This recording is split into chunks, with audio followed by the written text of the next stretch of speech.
আচ্ছা, আপনি বলুন তো বাংলাদেশিরা কেন এত আইপিএল খেলা দেখে? আসলে কি এই আইপিএল থেকে আনন্দ নেওয়ার জন্য কি খেলা দেখে, নাকি এর পিছনে রয়েছে অনেক টাকার হিসাব নিকাশ? তো সেটাই আমরা আজকের ভিডিওর মাধ্যমে আলোচনা করব। তো আলোচনার শুরুতে আমরা দেখে নিই আসলে একটু গুরুত্বপূর্ণ কথা, যেমন এই আইপিএল কিন্তু শুরু হয় মূলত 2008 সালে এবং আজ 2025 সাল। মোট 18 বছর অলরেডি শেষ। তো একটা জিনিস খেয়াল করে দেখেন, 2008 সালে যখন আইপিএল শুরু হয় তখন সে স্পন্সরশিপ বাবদ বছরে কামাই করত বা ইনকাম করত মাত্র 50 কোটি টাকা, যেটা 2025 সালে এসে তার ইনকাম হচ্ছে বাৎসরিক 600 কোটি টাকা। তো খেয়াল করে দেখেন কেমন করে এই টাকার হিসাবটা এত বেশি হয়ে গেল। অবশ্যই জনপ্রিয়তার কারণে। এর বাইরে আপনার দেখেন বিভিন্ন যে টেলিভিশনে আপনারা খেলা দেখেন, তো সেটার একটা আপনার ইনকাম আসে। এর বাইরে আপনার মোবাইলে যে ডিজিটালি যে খেলাটা দেখা হয় সেটার একটা ইনকাম আছে। তাছাড়া বিভিন্ন আরও স্পন্সরশিপ অনেক তো আছেই। তো হিসাব ছাড়া টিমের জন্য একটা টাকা দিতে হয়, অনেক কিছু হিসাব আছে। তো এত টাকা সরাসরি কেন হচ্ছে? অবশ্যই খেলাটার জনপ্রিয়তার জন্য।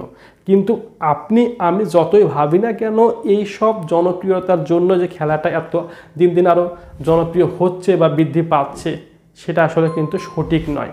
আমরা বাংলাদেশিরা বিশেষ করে যারা খেলাটা দেখি তাদের বেশিরভাগ কিন্তু অন্য উদ্দেশ্য নিয়ে কিন্তু আইপিএলটাকে আমরা মনে করি বা খেলাটা দেখি। আর সেটা হলো এই আইপিএলকে আমরা ভাবি আমাদের একটা লাইফ চেঞ্জের একটা সময়।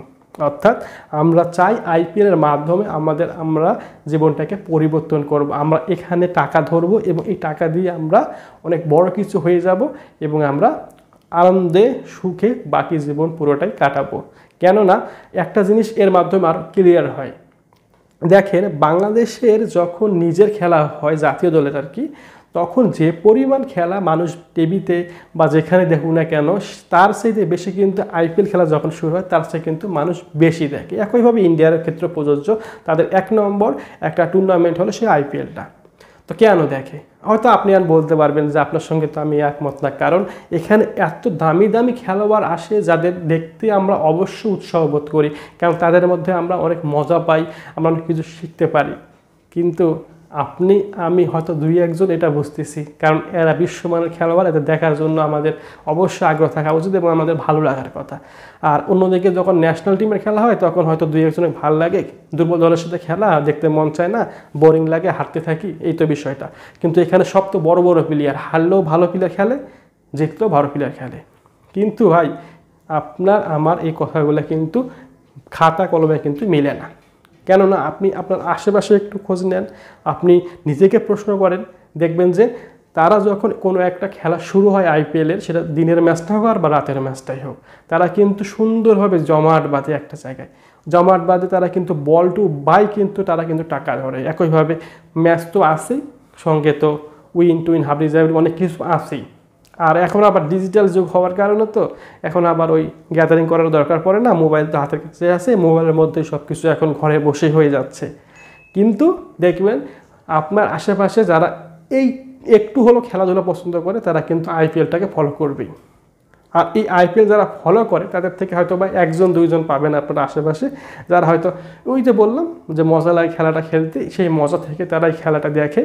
আর বাকি সবাই কিন্তু নিজের লাইফটাকে চেঞ্জ করার জন্য খেলাটা খেলে। কিন্তু দিন শেষে কী হয় জানেন? আপনি জানেন অবশ্যই, 2-1 জন হয়তো বা এখান থেকে লাভ করতে পারে, বাকিরা সবাই কিন্তু ফকির হয়ে যায়। এবং হয়তো 2-1 জন যারা লাভ করতেছে তারা কিন্তু পরের আবার আইপিএলের জন্য অপেক্ষা করতে যায়। ওই পরের আইপিএলে আসতে আসতে কিন্তু তার যেটা লাভ ছিল সেটা কিন্তু সে শেষ করে ফেলে, তখন তারও অবস্থা ওই ফকিরের মতো হয়ে যায়। কিন্তু মাঝখানে একটা যে প্রবলেমটা হয় সেটা হলো তার দেখা দেখে তার থেকে ইন্সপায়ার হয়ে আরও 2-4-10 জন কিন্তু খেলতে শুরু করে, যে ও পারতেছে, যেহেতু অনেক টাকা ইনকাম করতে পারছে, তাহলে আমিও পারবো। তো আমি যখন পারতে যাব তখন আমিও এখান থেকে শেষ। তো এরকম করে 1 জন পারবে, এর দেখা দেখি আরও 100 জন হাজির হবে, তার ওখান থেকে আবার 1 জন পারবে, আবার 100 জন আসবে। এরকম করতে করতে এমন একটা সাইকেল তৈরি হয়ে গেছে যে আমরা সবাই মনে করি এখান থেকে আমি অনেক ক্রিকেট এক্সপার্ট হওয়ার কারণে খুব ইজিলি আমি এখান থেকে লাভ নিয়ে যাইতে পারবো, আমি জানি যে এ দল জিতবে। কিন্তু ভাই সম্ভব না। আর আপনি এত টেনশনে বা কেন নিতে যাবেন? নিজের খাইয়ে সকাল দুপুর কাজ করে একটু রাতের বেলা ঘুম দিবেন না, দিয়ে আপনি কি করতেছেন রাত 12টা 12:30 1টা পর্যন্ত আপনি খেলাটা দেখতেছেন। এবং যখন আপনি খেলা দেখার পর হারবেন তখন কি আপনার মনের মধ্যে বা মাথার মধ্যে সেই কাজটা করবে যে আমি এখন ঘুমাই? করবে না। আপনার টেনশনে ঘুমটা আসবেই না।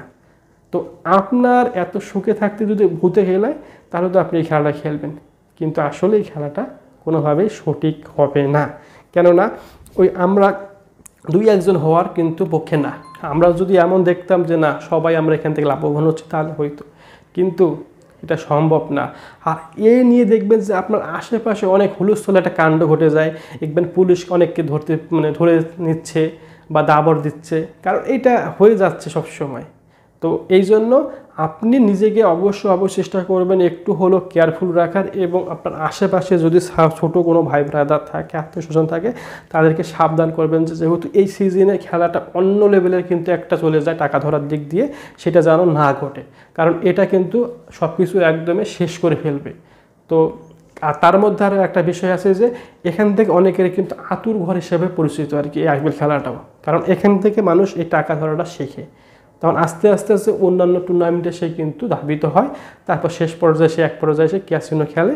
তো সব কিছু মিলে একদমই একটা খিচুড়ি পাকা অবস্থা যখন হয়ে যাবে তখন সে খিচুড়িটা খাইতে পারবে না, শেষ পর্যন্ত তাকে এই সব থেকে কিন্তু বিদায় নিতে হবে।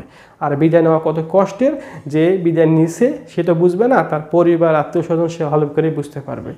তাই আমি যদি আসলে খেলাটাকে ভালোবাসি তাহলে আমাদের প্রিয় খেলোয়াড়দের দেখার জন্য, তাদের বল দেখার জন্য, তাদের ব্যাটিং দেখার জন্য আমরা টেলিভিশনের পর্দায় বা মোবাইলের পর্দায় আমরা চোখ রাখবো। আর যদি মনে হয় না আমার তো খেলা ভালো লাগে না, আমি জাস্ট ওই তো মানুষ টাকা ধরে, আমারও একটা ধরার শখ আছে, যেহেতু আমিও প্রতি বছর খেলাটা দেখি, ওই সুযোগেই আমি এবারও আবার শুরু করব, তাহলে ভাই এবার অন্তত এই কাজে আর দিয়ান না, এখান থেকে সরে আসেন, তাহলে আপনি অন্তত বাকি সময়টা কিন্তু ভালোভাবে কাটাইতে পারবেন। আর নয়তো কিন্তু আপনি শেষ।